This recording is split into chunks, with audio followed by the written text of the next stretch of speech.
Hey, what's going on, everyone? Welcome back to my channel. I am your host, Miss Sabrina Seoul. Thank you so much for being here with me and my beautiful guest tonight. You guys know that tonight is Wednesday night and we have the missing link tonight. If you did not catch my live panel review, definitely check that out from Tuesday and also my live reaction watch party on Friday. But yes, tonight is the missing link, and you guys know with the missing link, we mean business tonight, okay? And I have the amazing Miss Jonique here. You guys might remember her from Ready to Love Miami, which is this season that I'm actually reviewing now. And yeah, and also that lady, that woman that was like, I made my first million. I came at the age of 27, and everybody was like, what? Honey, all I'm going to say is I am so inspired by you, and I'm so glad that you are able to sit down here with us tonight to give us a little bit more of who Jonique is outside of Ready to Love and the behind the scenes of your real life. So welcome to the Missing Link. Thank you so much for being here with me. Thank you. I'm glad to be here. Thanks for having me. Thank you, honey, because let me tell you something. So I usually always say, I'm not going to talk about the Ready to Love, but I do have to say this. When I first saw you on the show from the very beginning, I was like, she's a boss. And let me tell you something. One thing about me, I'm a boss. Okay. And bosses see other bosses. You know what I mean? I'm telling you, I said it from day one. I was like, nah, I was like, it's something about Jonique. I was like, she's about her business. You know what I mean? I was like, ain't none of these dudes. I was like, he ain't here for her. He ain't here. Her man is not there. I'm like, child, I said, you were correct. I said, watch, when the show ends, when the show ends, I said, we're going to find out. I was like, this girl is amazing. I said, I don't know what it is about her, but we're going to find out. And I'm so glad I'm sitting here talking to you because I want to know. Okay. I'm inspired. Absolutely. I'm glad to be here talking with you. And you were absolutely correct. My man, my love, my connection, whatever you want to call it, was absolutely not amongst the cast. And that's okay. The cast is a very small amount of men compared to the grand scheme of life. Like everyone acts like, oh, if you didn't find love on this show, like, okay. It's literally a couple of weeks. And I'm like, it's 10 men out of what, 7.9 million people on Earth. I'm like, stop it. I'm like, come on now. I'm like, yeah, so I get it. And you're absolutely right. Well, anyway, we're going to put Ready to Love to the side right now. And we're going to get into who is Jonique Lynch. Mm-hmm. Who are you? So I'm originally from North Carolina. That's where I was born and raised. So I grew up with a very Southern, rural, way of upbringing, very, old fashioned. My parents didn't have me until they were in their 30s. Mm-hmm. So they were already established in their careers, and I had older siblings. So I grew up like somebody would have grown up in the 70s because that's when my parents were raising my older siblings. And so then I came around in the 90s and I was born. And so I still have a lot of those types of upbringing the way, I was raised. So born and raised in North Carolina with my mom and dad who are still together. They've been together for 37 years. And I spoke a lot about them on the show because my parents are my everything. And they've, been together my entire life. I grew up with a 2-parent household, very strong family unit. And it definitely showed me the importance of family, the importance of marriage and love, and just having a life partner to walk through life with and depend on and rely on. So that was the example I had, my parents. And so, but none of that was shown on the show, but that was like a huge part of my story. That's important. It was a huge part of my story because I do value the union of marriage and love and, true partnership with someone. I feel like that's extremely important. Like my mom always says, man is not meant to be alone. You're meant to walk through this journey with someone who can pour into you and vice versa in ways that will propel you to greater heights than you could on your own. So that's definitely something that's extremely important to me. So anywho, born and raised in North Carolina. I went to undergrad in North Carolina A&T, which is an HBCU in North Carolina. Then I moved to DC when I was super young because I went to grad school at George Washington. Went there, got my master's, and I did consulting work for years. So I worked at like a Big Four, Deloitte. I worked at like Booz Allen, like all these big consultant firms doing energy consulting for defense contracts. So I did a lot of energy strategy for Navy and the Marine Corps for years in my early 20s. And it was fulfilling work. It was fun, but I always had an entrepreneurial spirit about me. My dad is an entrepreneur. My parents have owned several businesses over the years, and it's just always just been kind of ingrained in me. Even when I was an undergrad, I started doing PR work on the side. I created an LLC, and I started doing public relations work because that's what I was getting my degree in. And I hired some girls that were in my major to do the work to get internship credit, and we were able to get some clients. And and this was when I was like 19, 20 years old. And from there, once I got my master's and I started working in consulting, I just started doing a slew of different things because I've always been the type of person where I like to work smart and not hard, and I like automated money, and I like to make money in my sleep, and I like to make money without having to do too much, and I love to turn nothing into something. So one of the businesses that I started when I was in DC was a cleaning service. And with that service, I didn't have to lift a finger. It was completely automated. I had independent contractors, and I paid them hourly, like a base pay plus extras for depending on the type of cleaning it was. And I would basically connect homeowners with these cleaners. And I would probably make about 70% of the cleaning by doing absolutely nothing but owning the business. And that's just an example of many businesses I have started, and just kind of went in from the bottom and built nothing into something, and basically something where I could see my bank account go up, up, up every single day and not have to even leave my house, not even have to do anything other than create the business structure, make sure that proper licensing and insurance and protocols or whatever are in place, make sure I'm vetting and hiring the right people for the job, and watching the money flow in. That's always been me from day one, from having a PR firm when I was in undergrad and hiring my classmates to do it for internship credit, whereas though I was able to make money from the clients and I didn't have to pay anyone. So I was able to pocket everything. Like, I'm always just strategizing ways in order to have the highest profit margin with the least amount of work, the least amount of overhead, and just the most amount of money in the end in profits. So after being in consulting for maybe like 5 or 6 years, well, while still being a consultant, I started my software business alongside with my cleaning service. Um, and with my software company, I was able to, it just, it comes from meeting people, shaking hands, getting to know people, networking. I met someone who owned a software company, and we just kind of started talking about licensing and rights and how they're distributed and just kind of how that world works. And he was just like, I'm not really looking to partner up with anyone else right now because, this is a business where you can make a lot of money, but you can also fail really, really quickly and very fast if you don't know what you're doing. So I made my case. I'm like, look, I'm a strategist by trade. I have opened and maintained several successful businesses. If there's one thing about me, I know how to make money.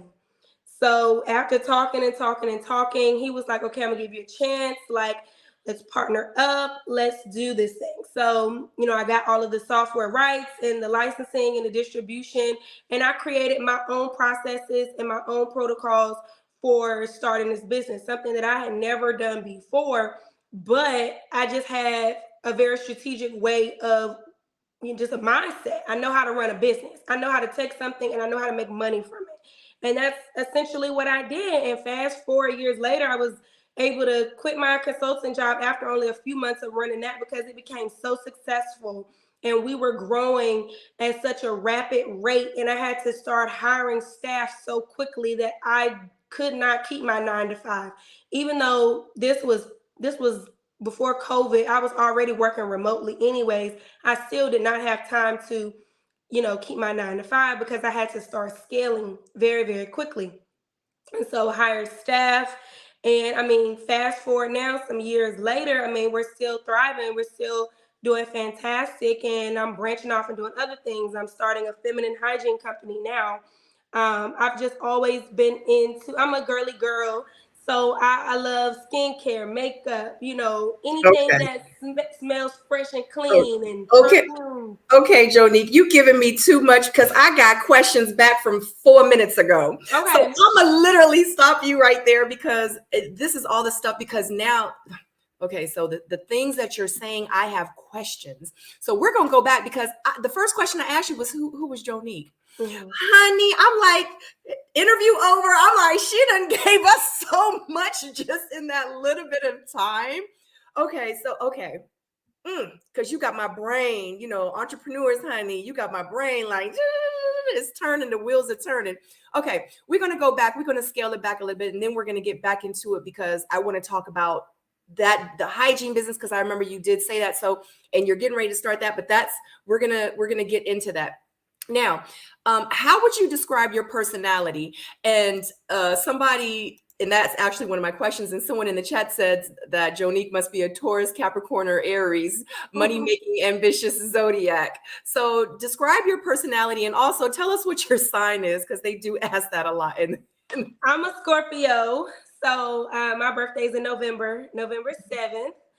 But I definitely have that ambitious money making mindset, sign aside. Like that's just me. I think that's just flowing through my veins, just from my parents, and I just always also knew, like, with my outlook on life, I knew what I wanted and I had a vision. And I think it's so important for us to have vision for what we want for ourselves. Mhm. And I knew that vision could not be supported by just a 9 to 5 job. Like, it's nothing wrong with that. It's honorable, and I encourage it to anyone. But at the same time, I know that if I want multiple homes, if I want to be able to travel several times a month, if I want to be able to just go somewhere for weeks at a time and not have to worry about a thing, if I just want to wake up and not do anything, then I'm going to be good to go. I don't want to have to worry about a bank account. I don't want to have to worry about if I can do this or if I can do that. I want to do it all.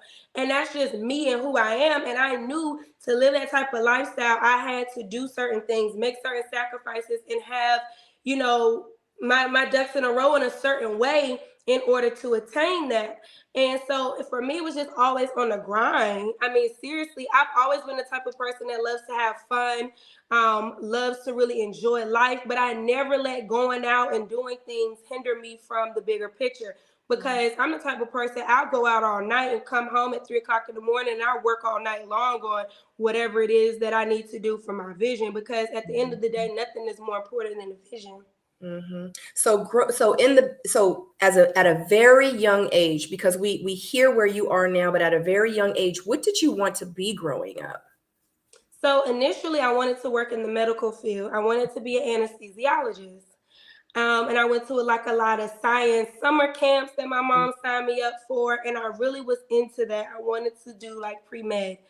And then I started thinking about it, and I feel like those people are kind of slaves to the job when you work in the medical field. And like I told you, I like to make the most amount of money with the least amount of work. And being in the medical field is not that. That is a lot of work, grueling hours. I Yep. mean, it's super extremely stressful. And I like to live a very stress-free life. So I was like, you know what? I don't want to work. And this was when I was young, when I was probably like 14, 15. So at that point, I was like, no, entrepreneurship. My mom signed me up for Mary Kay. I started selling Mary Kay when I was in high school. And that was like my very, very first taste of entrepreneurship. I was selling those products. And I remember I had my first Mary Kay party. I was like 16, and I made $300 in like 2 hours. I said, yeah, this is for me. So that's when I knew that I was going to own my own business, have my own products or my own services, and I was going to make my own money, and I was not going to do that under the direction of someone else. Mm-hmm. Mm-hmm. So moving forward and after everything that you did, so once you started on this entrepreneurial journey, because you did talk about the jobs that you actually had, you started to talk about your hygiene, the products that you wanted to get ready to start. Now, before that, did you have your own business? Like, what was your first business, your first real business? Mm-hmm. So my first real business was probably the PR firm that I started in college, because that was a money producing business. Even though my employees were getting paid with internship credit, that was actually producing a profit for me when I was in college, and it was actually an LLC that I was paying taxes on. So that was like my first business. Mm-hmm. And after that, I mean, I've done so many things, but the next like real big business after that was my maid service business. For me, I wanted to ultimately grow that into just service based businesses, being Mm-hmm. connected with homeowners in general. So not just cleaning services, but lawn care, something like a Task Rabbit type of ordeal, because I had a website very similar, but it was just catered toward cleaning services. And I did that for several years in DC. It's so funny. I still have people call my old number that I had for that business to this day for cleaning services, because I had a really good crew of cleaners, and that business was in DC. And when I left DC, I, dismantled that business. I don't do it anymore. And also just didn't have time with my software company. Mm-hmm. But I thought about recreating that business in Atlanta as well, because it was very low overhead and I was making money immediately when I started doing it. And for me, I mean, it's not that difficult. You can grind it out for a week or two and start a completely new business and start making money that quickly. Like, Mm-hmm. it doesn't take some grand plan. It doesn't take like some master plan. It's really not that difficult. You can jot down a few ideas on a piece of paper and turn it into a income business within a month, making money. I'm telling you, it's not that difficult. If you Mm-hmm. have an idea and you have the drive and the will to stand behind it and make a little sacrifice here and there so that you can really be at home planning out that business, plotting and planning, you can make some money fairly quickly. Mm-hmm. So after the cleaning business, and I promise you guys that all my questions are going to make sense for my last question with this. So after your cleaning business, is that when you started to say, you know what, I'm going to start a new hygiene line? No, so the hygiene thing has just came about in the last year. I started that cleaning business when I was like 25. Mm. So what came after the cleaning business? My software company. Okay. And Mhm. you did speak a little bit about that. So what came after your software company? I still have the software company. I've been doing that. I've been owning that business for years now. It's really hands off. My staff runs it day to day. I make the executive decisions, but that's my bread and butter. Um, when I started that business, I was making five figures a month two. So that's something I've been doing for years. But like I said, that's a business I've built up to where it is now. I don't lift a finger. I have a staff that does the day-to-day operations. And the feminine hygiene thing for me is just honestly more of like a passion project. Of course, it's going to be a revenue producing business, but it's just something I'm very interested in. And I also want to do a lot of corporate social responsibility with that, to be able to provide feminine hygiene to women who can't afford to do so in lower income areas and in impoverished countries. So I definitely want to do a lot more with that. That's more of a passion project, but it's going to be some quality, amazing feminine hygiene washes, sprays, scrubs for women to purchase. But it's Mhm. gonna an extension of that is gonna be just like philanthropy, because it's a passion project. That's so amazing to hear that. That's so amazing. Okay, so during the time when you have started all these different businesses, in your head, did you think to yourself, you know what? this is what I want to do? Or what was in your head? Or was it more in your head where I want to just make some money? Mm-hmm. Like, did you have a certain passion throughout this time frame before you got to this point right now? Was it something that you wanted to do, you started to do, it didn't work out, so you went to this avenue, or you went in this direction? Like, did something change, or you're on the path exactly how you envisioned it? This is what I envisioned. My passion was reaching my purpose and reaching my vision. Mm, And the vision that I have for myself is just the lifestyle that I see for me and my family. mhm, And creating that lifestyle means sacrifice, and it means grinding out, even if it may not be a passion that I'm doing. These businesses were areas where I identified a lot of potential to make money. And I knew I needed a lot of money in order to reach the vision that I have for myself. My plan was always grind it out, identify opportunities to make money, and then you can live more in your passions after you've gotten yourself to a place where you can live comfortably. I was always just chasing the vision, no matter what it was. If someone came to me with an opportunity and I saw that I could make some good money off the opportunity, I'm investing in it. No, it's not a passion. No, I'm not crazy and wild about software distribution or a cleaning service, but those businesses made me a lot of money. So, mhm, and I knew I needed a lot of money in order to reach where I wanted to be. So that I'm like, okay, I'm super comfortable now. Now I can do things that aren't necessarily for money, but just because I enjoy them, like the feminine hygiene. I genuinely want to provide women with quality products that they can use and enjoy for their feminine health.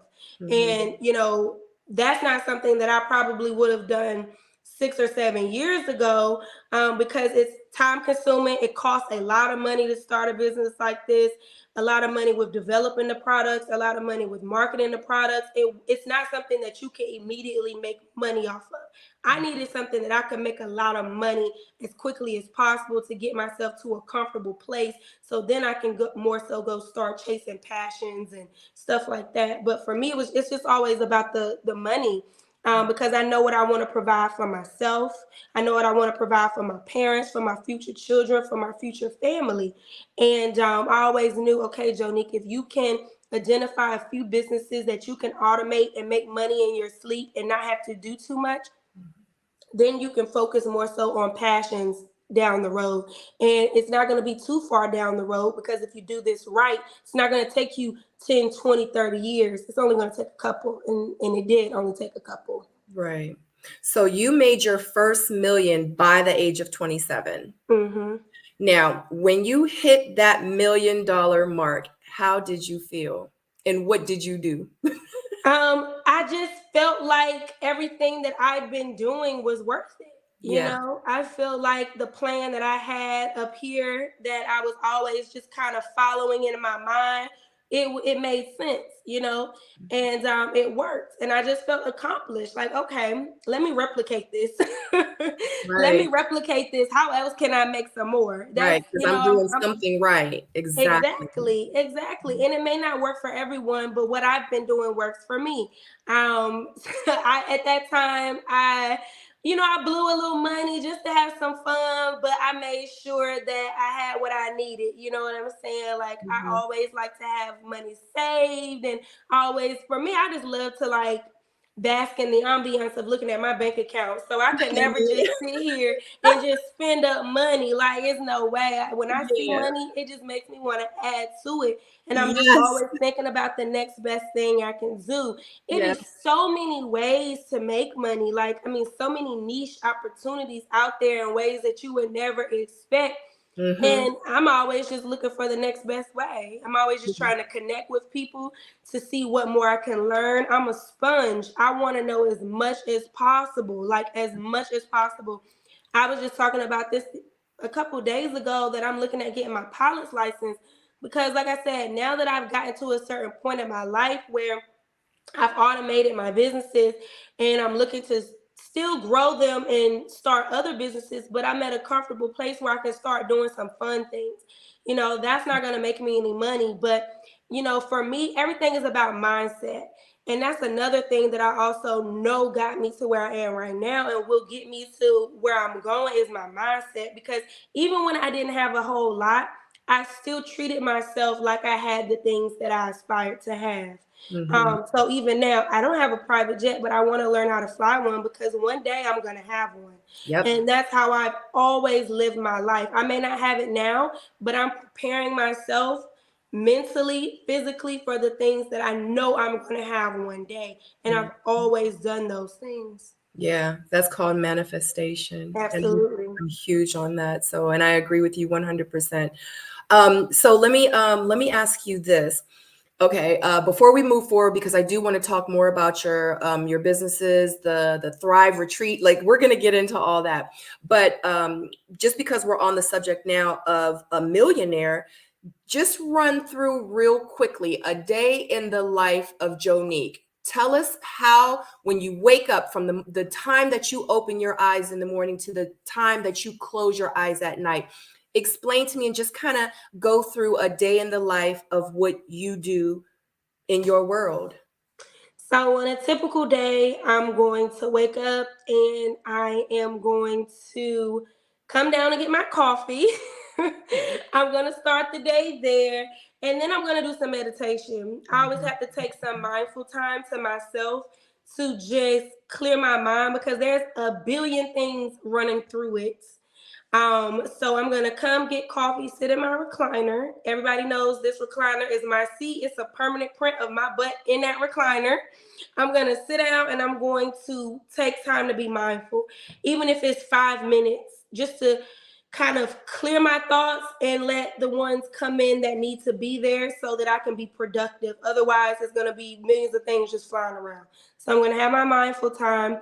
Probably going to listen to an audio book or a podcast at that time, depending on what's going on, and do some reading. I love to be a sponge, like I just said, and nothing in particular. I'll read anything.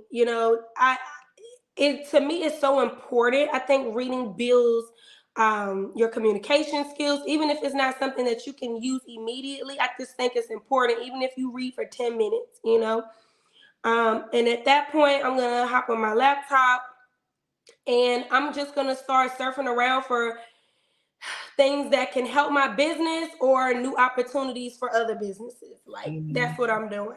Mm-hmm. And then I'm on the group chat with my staff to see how the morning's going by this time, because they started around 10. And I'm in the group chat checking on them, making sure that they have everything they need to be successful, because part of being a leader is empowering and making sure that your team has everything they need in order to be successful and feeling like they're valued so that they run things in a way that you would. You want them to view your business as if it's their own so that they can perform in that way. Mm-hmm. And so by that time, typically I can get lost in my laptop, depending on what I'm researching, depending on what I'm working on.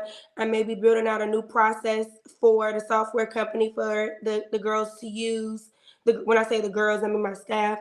I may be building out something that I want to use to sell because also I have distributors under me who also work with the software licensing as well. And sometimes I'm kind of putting together manuals and things to coach them on how to be better with distributing their software as well and the licensing for it because we distribute to individuals as well as companies and they have their teams as well. So I mean, my day in a nutshell is just perfecting what I currently have and trying to look at other things that I can, get into that can help me grow and build my empire and what I'm working on. And I'm always traveling, sometimes for work, most of the time for personal, because I enjoy living life to the fullest. So I just got here today at home. Now I'm in Atlanta. I got to fly out tomorrow. I got to go to North Carolina. But that's what life is about to me. Like I work so that I can enjoy myself. Everyone's always like, "Oh, are you traveling for work?" I'm like, "No, I'm traveling for leisure." I don't live to work. I live to enjoy. So that's a typical day for me. I mean, it's nothing too crazy. It's nothing, too far fetched. Just learning and growing and trying to create opportunities for myself at every turn. Yeah. Okay. Okay. So, mm, would okay, so let me ask you this. So with all that being said and moving forward, because I know with your website, and just to let you guys know, if you go down to the description box, and of course I was going to say this in the end, but just to let you know, if you want to connect with Jonique, and we'll say it in the end as well, it's down in the description box. But of course, everyone knows that anyone that I interview on the missing link, I do my homework. And I went to joniquelynch.com, to your website, and I noticed that like you have courses and you have retreats and you have, so it's like so many other things that you haven't even mentioned right now that you embark upon, and it's like it's something completely different. And when I went to the website, the first thing I felt and that I said to myself was, I was like, oh, this must be for the girls, honey, because that's the vibe that I got. I got like, oh my God, we about to be real pretty and cute here, and and obviously I felt like, oh, I'm about to learn some stuff too. So I really enjoyed myself on the website. So I want you to give me a little bit of information now. When I was on the website, I did notice like you have the Kickback and Thrive retreat, you have the Boss retreat. Give me a little bit more information about the retreats that you have. So the retreats are something that I wanted to start in order to not only empower women, because we have a lot of empowerment stuff going around now, but give you something tangible that you can actually use and implement in your life that can make some type of change or difference, whatever you want that change to be. So I wanted it to be fun, a turn up, but also a way to turn up your life. Take things to the next level, because I'm always about leveling up. I don't care where you are or what you're doing. You can always do more. There's always a next level for you. You can always become more refined. You can always become a better version of yourself. And that's what I'm always about. And so that's just kind of how that came about, because I started doing success coaching about like 4 years ago. And this was just all like being done alongside with me kind of doing, my businesses and working and other things like that.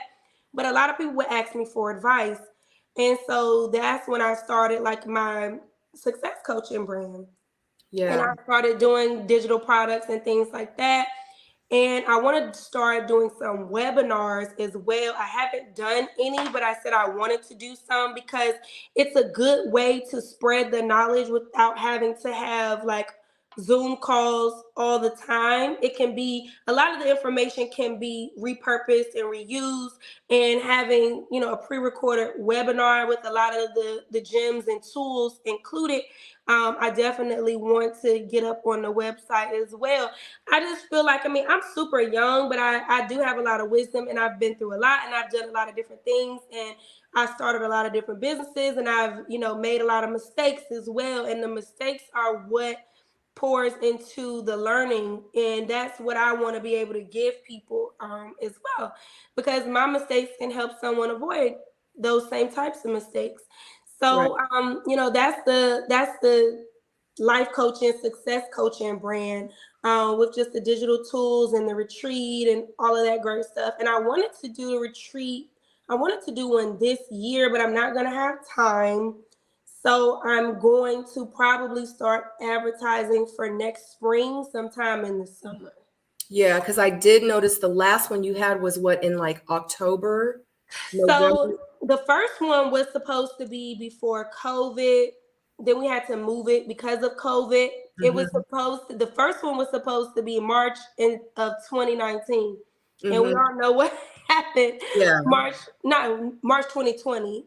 That was when everything went into lockdown for COVID. And so now I think it's going to be really fun, because back then it was so many restrictions with everything with Oh, so the one in 2022, towards the end of last year, you didn't have that one. no. Oh, shoot. So now like I said, I wanted to do one this year, And Mm-hmm. since I don't have time to do one this year, I was discussing last week about maybe doing something here in Atlanta, like Mm-hmm. a 1 day or 2 day type of thing here in Atlanta at a hotel. And it's still making it similar and fun. Mm-hmm. But since I can't do like one abroad this year, I just don't have time. I was thinking about doing one here in Atlanta and saving the next abroad one for next year. So. Mm-hmm. So, say for instance, if someone was interested in actually signing up for your webinars and the coaching that you have, can you give us an idea of what? Just because if someone's watching this right now and they're like, "Wait a minute, she's a boss," like, yeah, I want to get advice from her. Like, can you just give me a just a small example of what they to expect or what to expect Mhm. if they were to sign up for your courses? So right now, that's something that I said I want to do is the webinar courses. Right Mhm. now, what I do is individual sessions Okay. with people. So with those individual sessions, what I do is I kind of gauge who you are. I have a whole questionnaire that Mm. I complete about you to kind of see how I can help you to make sure that will be a good fit. And Yeah. then once I figure that out, it's kind of crafted to each individual person.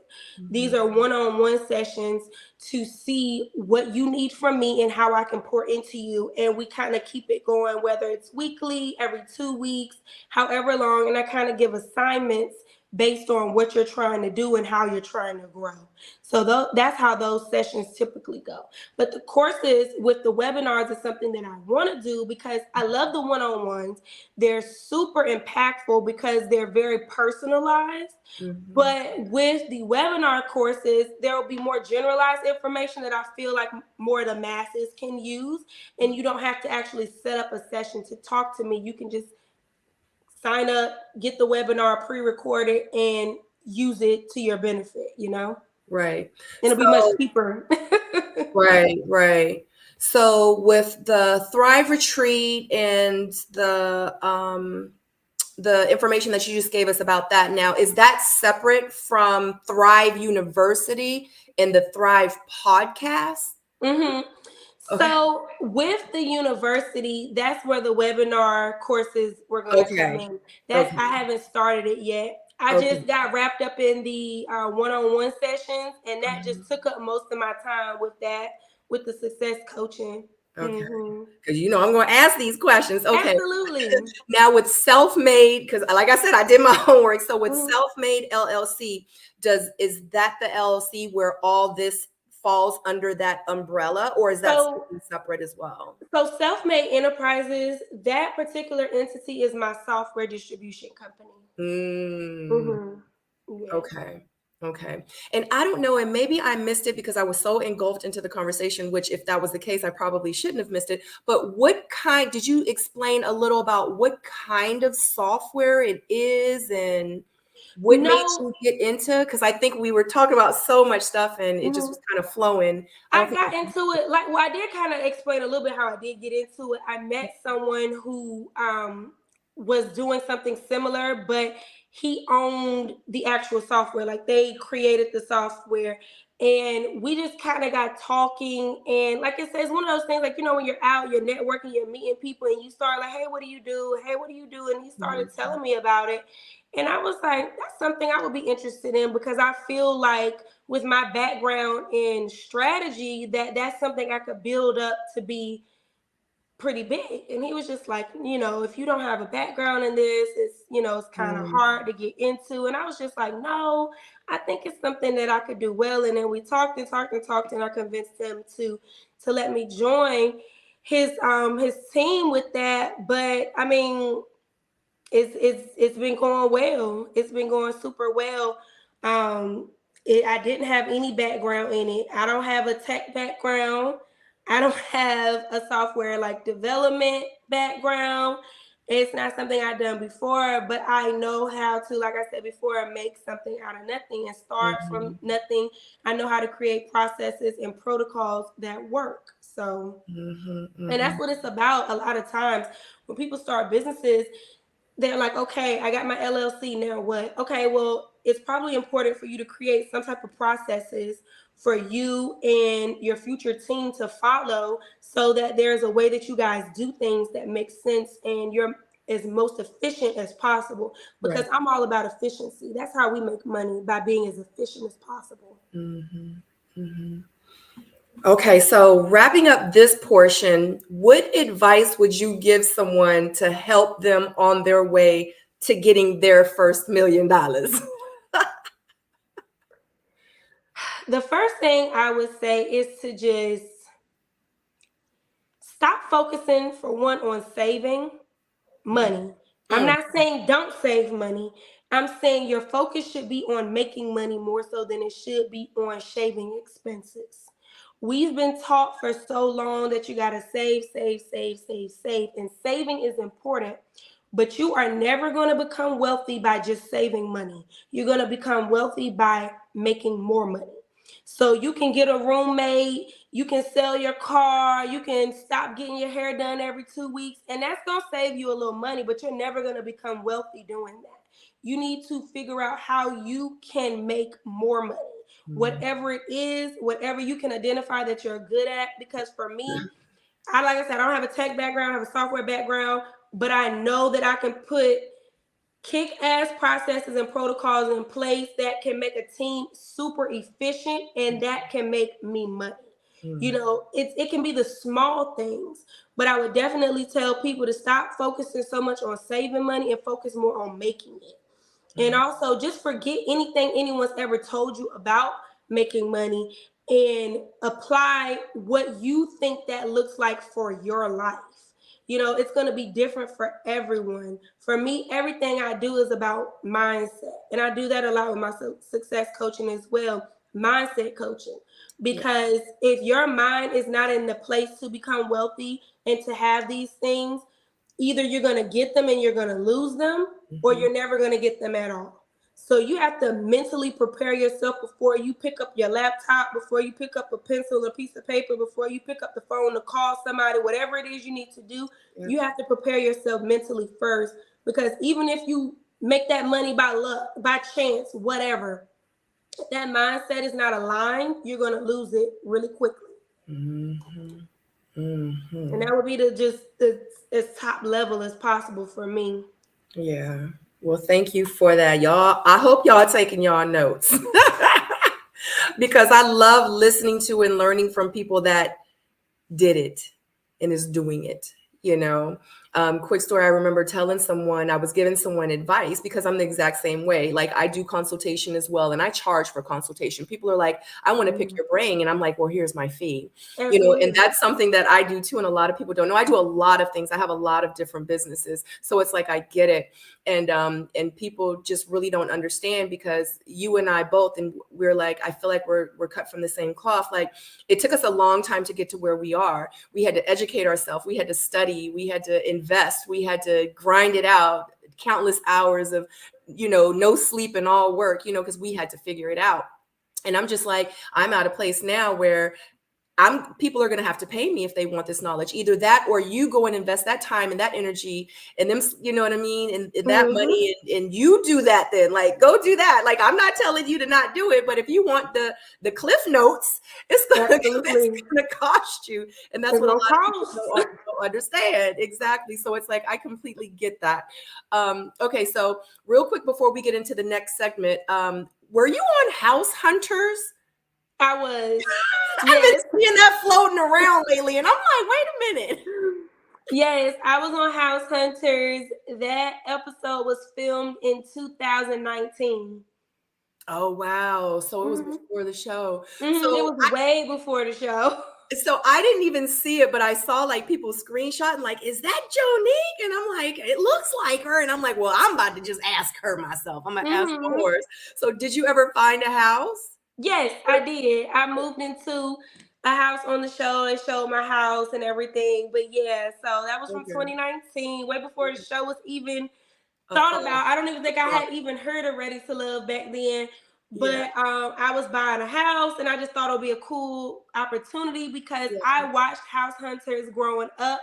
Yeah. all the time. I was always watching HGTV. I was probably the only 12-year-old watching HGTV. No, we were watching it together.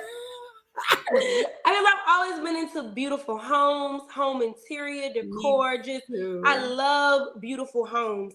So I was always watching House Hunters growing up. So I was just like, okay, it's so funny because I was supposed to be on the show back in 2015. I was buying a condo, but I didn't end up doing it. But they had contacted me. I had did my little application and contacted me, and I ended up not wanting to film the process. But then in 2019, I was buying a house. I was like, let me just do it. I was like, this is nostalgic for me because I love watching this show growing up. So Yeah, me too. I'm the same way, hence why I'm in real estate now. So okay, so let me ask you this. So you brought up Ready to Love, and we all know you were on Ready to Love Miami. So how did you, oh God, so many questions. First of all, how did you find out? Because you said you didn't even know anything about Ready to Love. How did you find out about Ready to Love? So I actually was on Backstage. I don't know if you're familiar with Backstage, but it's a website for people who act and also for people who just do anything in like entertainment. They Mm-hmm. have all types of stuff up there entertainment wise. And Ready to Love, I don't know how they market this show. I guess they market it everywhere. Okay. But my profile was up there and someone reached out to me, a producer reached out to me. I guess they just seen my profile. Saw I had DC and Miami listed in my location. They were like, hey, are you single? And I'm like, yeah. And it was like, you would be great for this show, da da da. Because I had my reels and stuff on there, so they could see a little bit about they could see a little bit of my personality on my profile. So I guess they were like, oh, okay, they reached out, and I was like, okay, I've seen this show before, interesting. Mm-hmm. And that's just kind of how it started. So I guess they peruse Backstage. And I actually have a profile up there because I wanted to get into acting at one point, and I still do. It's something, but that's like another thing I said before about passion projects. Like I'm about making the money. Mm-hmm. The passion projects, they can wait on the tail end of things for me personally. Mm-hmm. Absolutely. Okay, so now how did you, because you said you grew up in South Carolina and then you had, North Carolina. I'm sorry, North Carolina and then DC, and then I heard you say something about Atlanta. How did you end up in Miami? I just always loved Miami. I used to visit a lot, and I just thought it was beautiful. The weather is always warm, and so I went down there. So, I mean, because I live all over the place. Even now, I'm always in DC. I'm in between DC and Atlanta. I split my time. I'm not in Miami anymore. Um, because as beautiful as it was, as nice as the weather was, after living there for some time, I realized that it just wasn't for me to live. To visit, I'm still visiting all the time because if you're on my social media, I'm always in Miami still, but Mm-hmm. I do not live there. Yeah, honey, I feel you because Miami was my second home. I had a condo on Ocean Drive, honey. You could not keep me away from Miami, honey. Mhm. Pre Sadora, pre my daughter, honey. Jamaica Yes, and Miami. That's it's a what vibe. It's a it vibe, and I is. love It I is. love Miami. But to live, I was like, no, this is Yep. not. When I was actually living there, I was like, no, this is not the same as visiting. So yeah. Yeah, absolutely. Child. Okay, so with the editing of the show, because we hear it all the time. I know I've heard it a lot. With the editing of the show, do you feel like that the show portrayed you in a way where, yeah, that's me, or do you feel like it was very heavily edited and you like, I don't know who that person was on the screen? This show was extremely edited, and I will say that it was small, microscopic pieces of me. Mm, There are so many layers to who I am. I am an onion, and you can peel me back all day. I'm very layered. There's so many different things that make up who I am, as is anyone. But the show paints everyone as extremely one-dimensional. mm-hmm, Everyone's super flat. It's just like you're this person and that's that. We all know that's not how human beings are. We have multiple dimensions to us. We have all types of interests and different things that make up who we are. So the show was a very, very, very small microscopic piece of who I am. They cut out like 90% of my interviews and things I said, things I spoke about. I spoke a lot about family. I spoke a lot about my parents. None of that was included because that's the basis of who I am. I'm very family oriented, and that's something that's extremely important to me. But none of that was included. So it's like my core values and things that are super important to me were not even included on the show. So that's why I say it was a very microscopic piece of me. There were some things that were shown that are things I like or are of interest to me, but that's not who I am as a person. Yeah, but do you feel like they portrayed you like what we did see? Was that like, yeah, that was me, or that's not me at all? No, it's just a part of me. They showed a part of me that's more like, oh, I like to have fun and go out. Yeah, I do like to have fun and go out, but I also like a million other things. Yeah, it was So, they showed just a fraction of who I am. The things I spoke about and said, they showed, like I said, 10% of that. So right. I'm not saying the things that were shown are me because I said them, but the way that it was chopped and screwed, it made it seem like that's all that was ever spoken about, and that's just completely not true. What made you initially want to do reality TV, especially a dating show? Like, what made you want to do that? Like, how was your dating life? Like, what brought you up to that point where you were like, you know what? I'm gonna do a dating show. I'm gonna go on, a TV show and try to look for love. Because when they contacted me, they called me. I remember the night they called me. I had threw a birthday party for my parents. They called me. I stepped out to talk to them. And it was just kind of like one of those things like, I'm single. Why not? It wasn't like some huge, like, oh my God, I'm going to do this. When they were explaining the show to me, I was like, okay, well, I'm single right now. So why not? And I just kind of did it. And I actually had just turned 30 at the time because at first they were like, we don't even know if you're old enough to do it. And I had just turned 30. So I was like, yeah, I 30 to just turned 30. 50. I just turned 30. They was like, okay, because 30 is like the cutoff. That's the youngest you can be to be on the show. So I Yeah. was like, yeah, it was just like a kind of whatever, what the hell, I'll do it. Let's see. I'm single, I'll do it. So, that's pretty much it. It wasn't more complex than that. It was real easy, real simple. Yeah. How did you feel looking at yourself back on TV during, the show? Like, did you watch it back and go, oh God, why did I wear that? Or why did I say that? Or why did I do that? Or what, you know what I mean? Or you're like, yeah, that's right. That's right. Like, No, I looked at it and the first thing I said was, I don't like none of these angles that this camera is doing because that is not my good side. I don't like that angle that they're doing. And it was pissing me off because the whole time we was filming, he was like, I'm going to make everyone look so great. I feel like that man made everybody look so crazy. Like, it was no way. The angles, it was not it. It was not given. Especially in 100-degree Miami weather. Everybody was usually after hours of filming really antsy and annoyed anyways because it's hot as hell. Everyone's sweating. Everyone's tired. It's, just being out in that Miami heat. So, yeah. So that was one of my initial thoughts. The second was, why did they chop this up like this as if this is how the things went and they didn't go this way? Yeah. So, and when people ask me about how I think the reunion is gonna be, I just be like, I don't even know because they edit stuff so much. I don't know what's gonna be aired.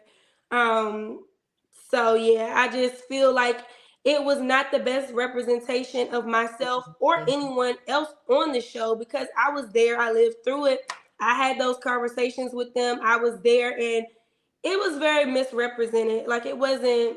I don't feel like it was a true like picture of the things that happened at all. Now I know who was it that okay, because I know Miami heat is like different, and I heard it was so hot out there, and it was only a couple of you guys where y'all's makeup was bomb. You're actually one of the ones where your makeup was bomb, like throughout it. Like, I wasn't like, oh my God, she's melting. And with for example, like Natasha, for the very first episode, honey, she came in, her hair was silk pressed out, she looked good, but by the end of the night with y'all's meet and greet, honey, you could tell her hair is naturally curly. You know what I mean? And you could just tell, I guess, from it being so hot.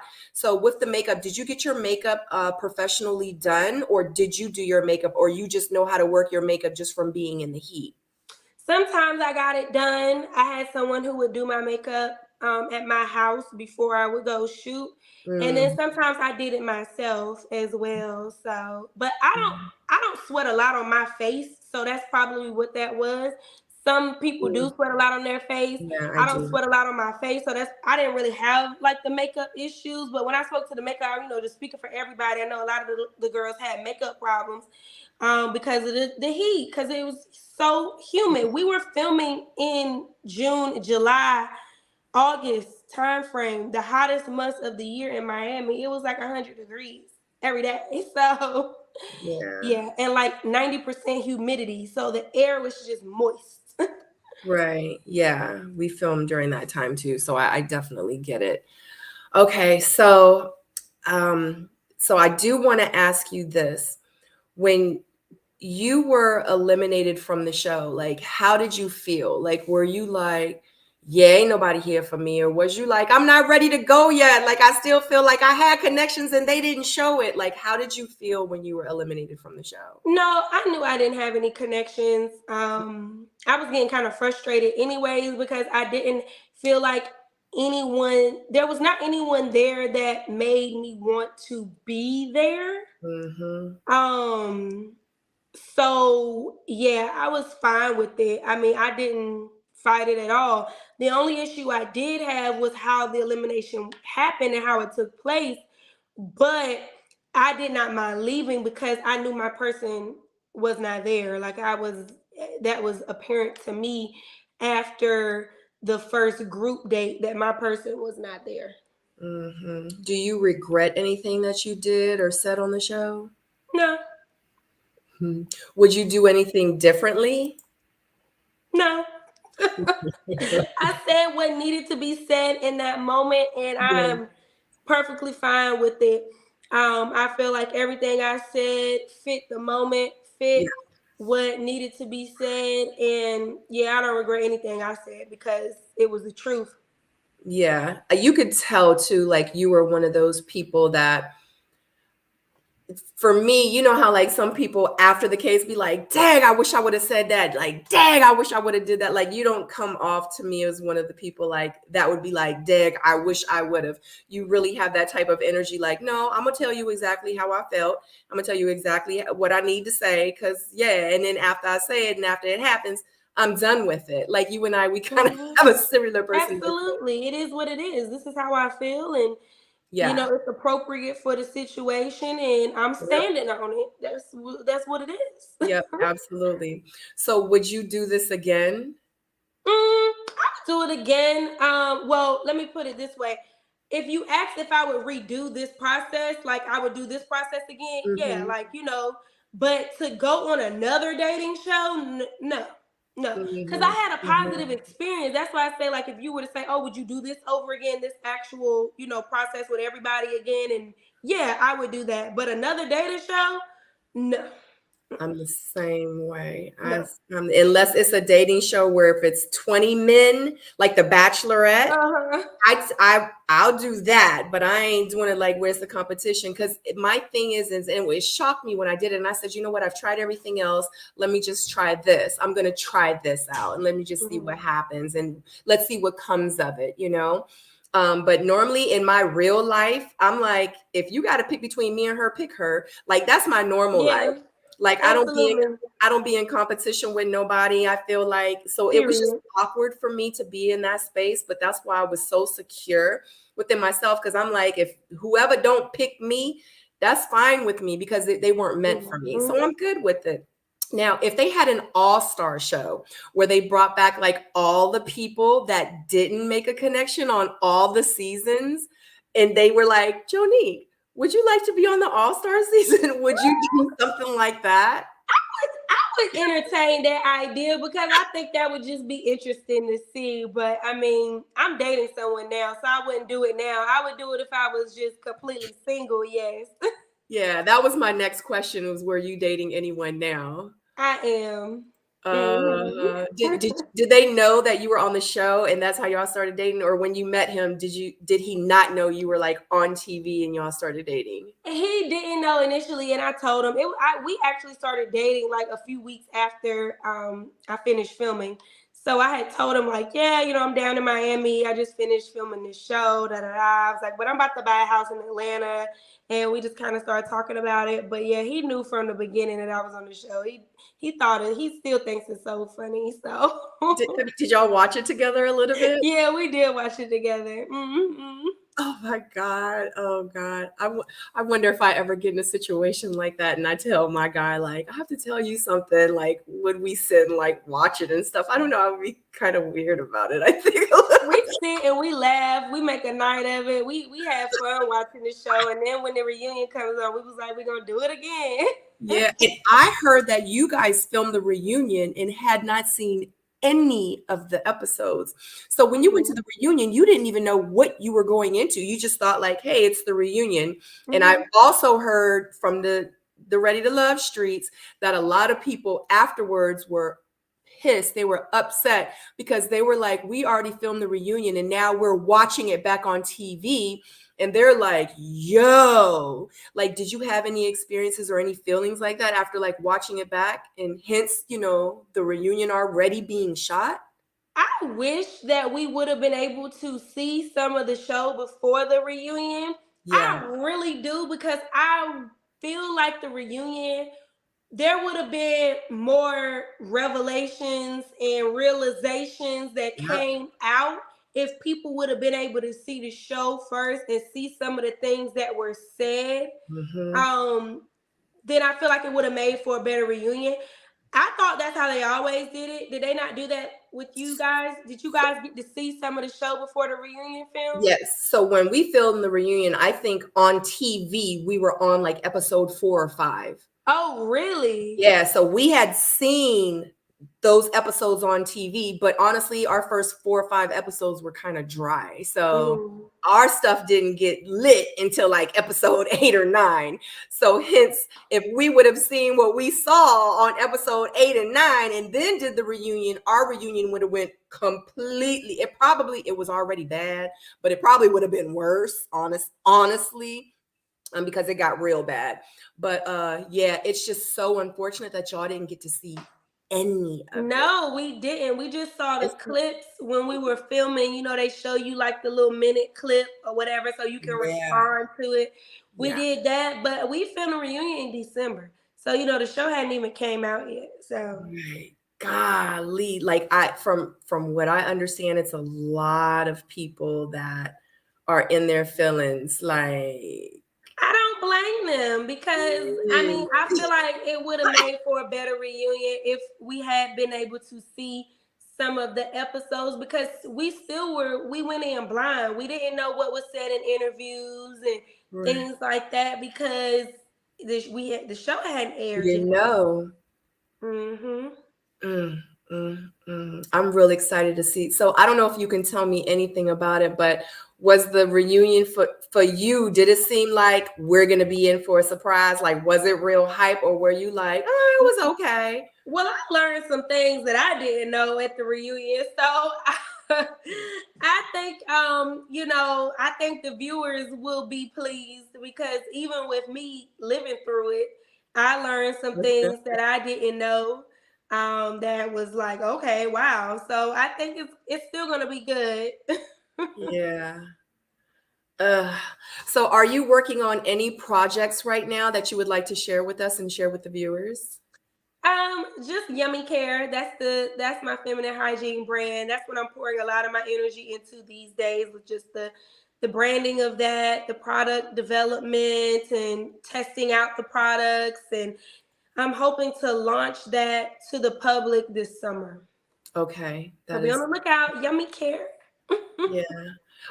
Where can people find you on social media? Where can they follow you? Your websites, your social media handles, you want to give it to them? So Instagram is just at Jonique, Jonique. It's real simple. TikTok is at Jonique Lynch, my first and last name. My website is Jonique Lynch And my feminine hygiene brand is shopyummycare.com, which is being built now. So that'll be launched shortly. So yeah, that's where you can find me. All of my handles are super easy. They're just my name. I keep it real easy for the people. Yeah, first and last name. And just to let everybody know, if you go to the description box below, the links are actually there. So all you have to do is click on the link and it'll take you right to her TikTok, her Instagram, her website, etc. I don't have the Shop Yummy up there. It's not here yet, but I don't have that down below. But I'm sure you can definitely connect with Jonique on all other platforms. Mm-hmm. Do you want to conclude or have a message for anyone that's going to watch this or that's watching this now or watch the replay? I just hope you guys have enjoyed this conversation. I have thoroughly, and just check out my socials. I have a link tree with all of my sites and everything there if you want to connect, if you have further questions or something you're curious about, you want to talk about, just hit me up. Yeah. All right, guys. Thank you so much for watching another episode on The Missing Link. If you have not liked this video, don't forget to click that thumbs up. If you have not subscribed to my channel, definitely join our soulmate community that we have over here. Also join my membership platform on YouTube. You can follow me on all my socials at Miss Sabrina Seoul. All my links are down below as well. Other than that, have a great night. I will see you tomorrow night at 8 p.m. for Wendell Moss, the fashion show author,